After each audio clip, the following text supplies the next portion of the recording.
love you.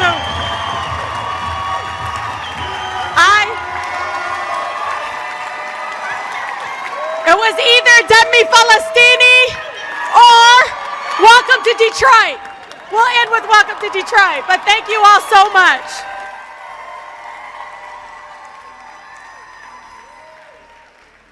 Y'all, welcome. Welcome to the most beautiful, blackest city in the country, the city of Detroit.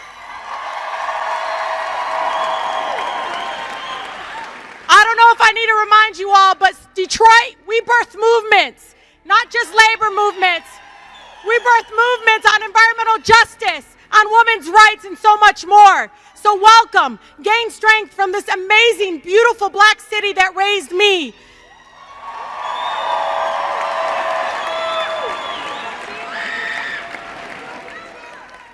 You will always, every single one of you fighting for the liberation of Palestine will always be welcome in my city.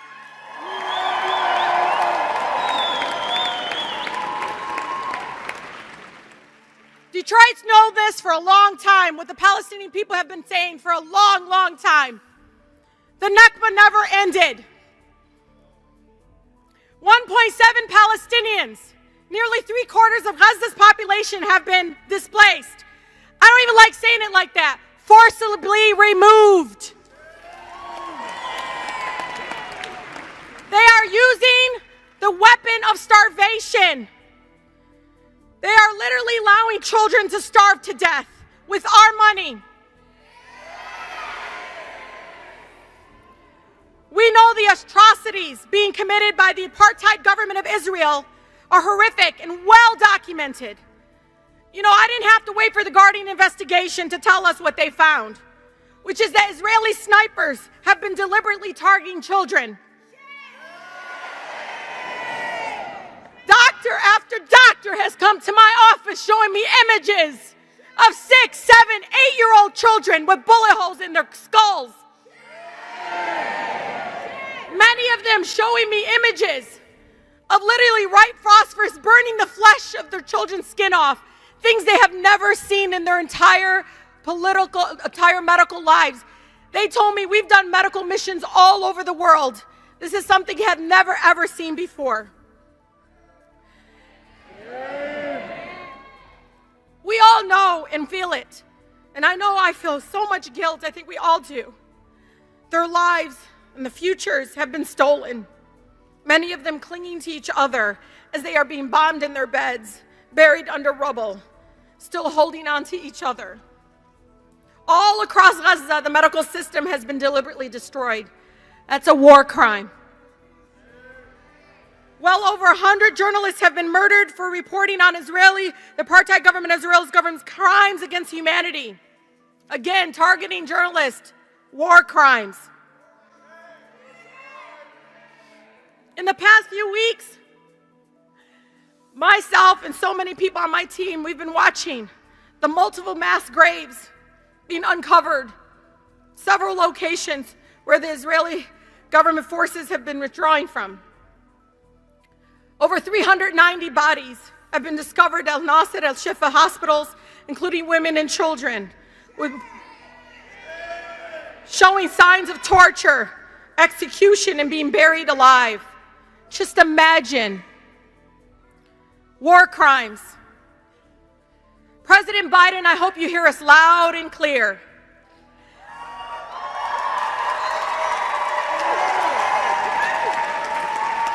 Attacking the authority of the International Criminal Court and interfering in the legal process is nothing more than an attempt to prevent the genocidal maniac Netanyahu and his senior Israeli officials from being held accountable for those crimes against humanity. You are an enabler, President Biden.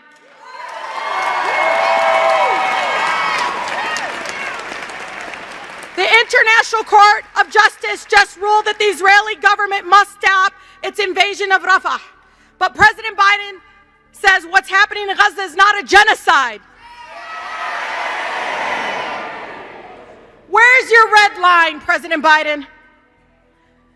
This is not even consistent with his own views on international law in the past, where he sit there and called and said Putin must be held accountable at the ICC. but he shields the murderous war criminal Netanyahu and the Israeli government official. They are asking us not to believe our own eyes. Each year, our country, and I say our country because it is our country, sends billions of dollars to maintain an apartheid government and support the ongoing ethnic cleansing of Palestinians. You all, every single bullet, every single gun, every single weapon, bombs that we send is a sacrifice of our own schools here at home. Many of which, when I go into the schools, have garbage bags over their drinking fountains because they don't have clean water.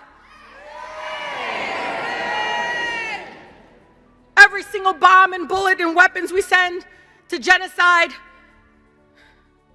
is less money to house the unhoused. When many of the veterans we send to support endless wars based on lies come back literally needing health care and nowhere to go, but we'll send weapons like this for genocide.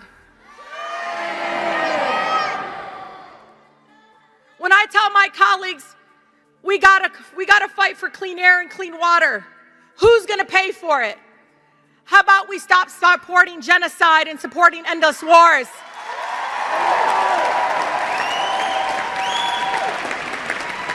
I know you all have heard me. Many of my colleagues come whispering to me, "I'm so glad you're here. I'm so glad you said that." Why are you whispering?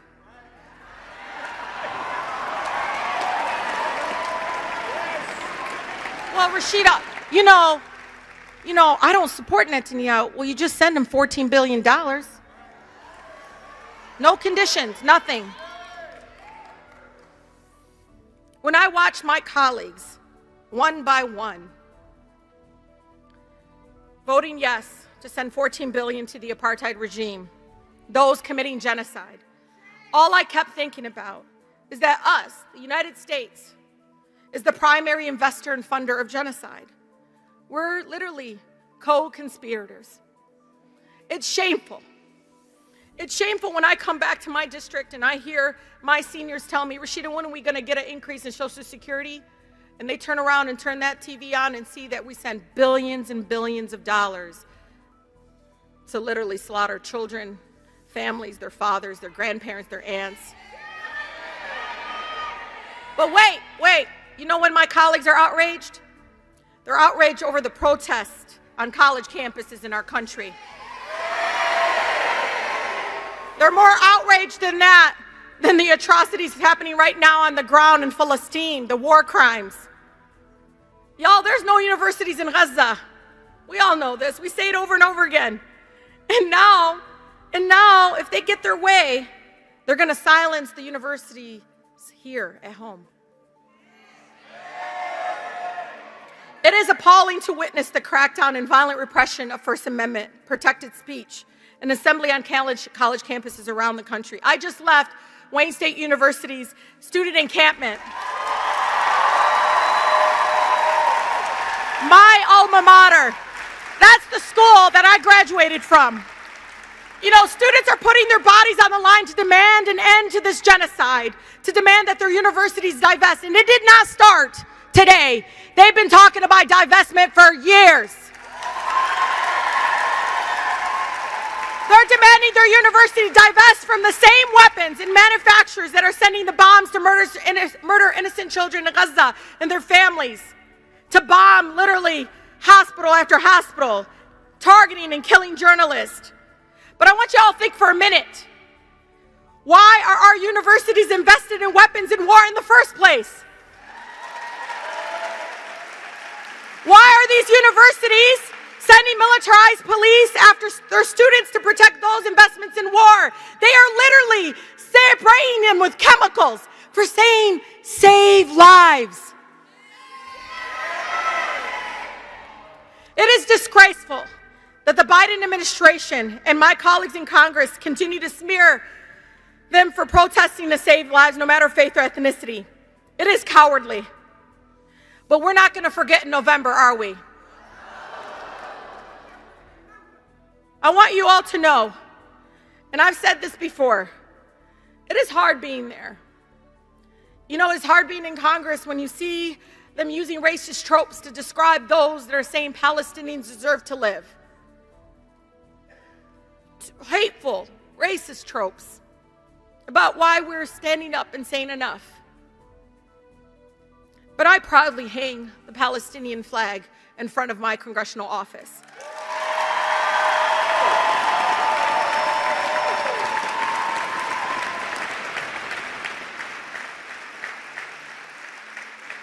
I don't need to tell you that you're on the right side. I don't need to. But I'll be damned if I wait 10 years before they apologize to all of you for doing what was right at this moment.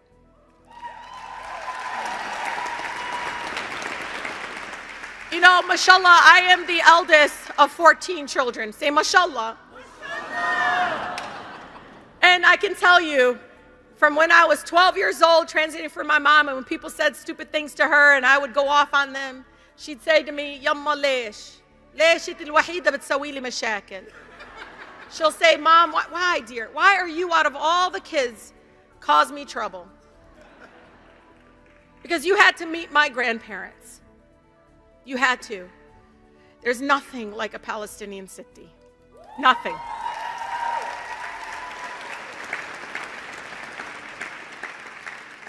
When media would come up to my city muftiya in Beit al-Foka, they would come to her and try to get you these questions. I mean, the woman could do her own media training because she was just a simple woman. But they'd say to her, do you know what the president said? At that time was the forever impeached president. And you say, you know what he said about your granddaughter? Of course, my city wasn't on Twitter. She ain't on Facebook, y'all. So they tell her, and she goes, she says some little comments. They said, well, would you invite him to your home here in the West Bank, in Beirut? She goes, he can come, but he can't come as the president. He has to come as a man.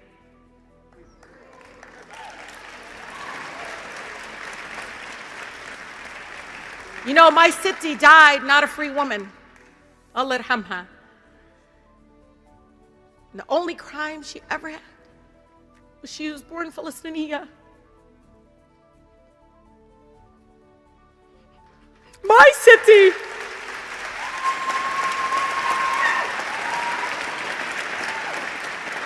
If my city was here, wallahi, first of all, she would try to cook for all of you. If my city was here, she'd tell you all, it shouldn't be controversial to say stop the genocide. She'd always say to me, ليش يا ستي بيعملوا هيك? Why are they doing this to us? And how do you tell a woman? It's because your mere existence is the threat. And so I proudly walk as a Palestinian American woman, the granddaughter of Siti Muftiya Siti Shama, on that house floor, unapologetic.